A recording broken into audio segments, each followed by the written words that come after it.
আপোনালোক আটাইলৈকে নমস্কাৰ জনাই মই লৈ আহিছোঁ কেইটামান খান মিহলি প্ৰশ্নোত্তৰ।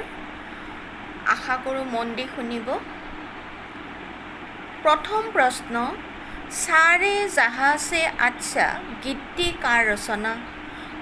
উত্তৰ, উৰ্দু কবি ইকবাল।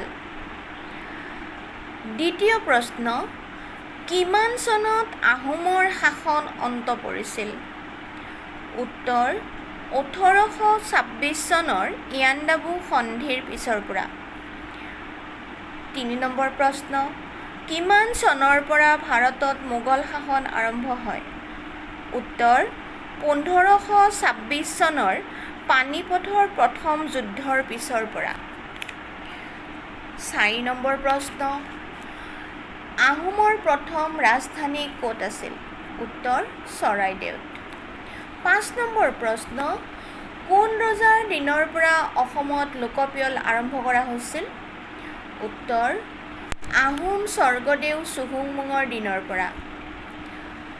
6 নম্বৰ প্ৰশ্ন, অসমত প্ৰথম বুৰঞ্জী লিখাৰ নিয়ম কোনে প্ৰৱৰ্তন কৰিছিল?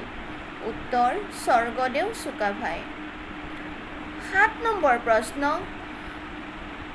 আহোম ৰাজবংশৰ শেষ ৰজা কোন? উত্তৰ, পুৰন্দৰ সিংহ।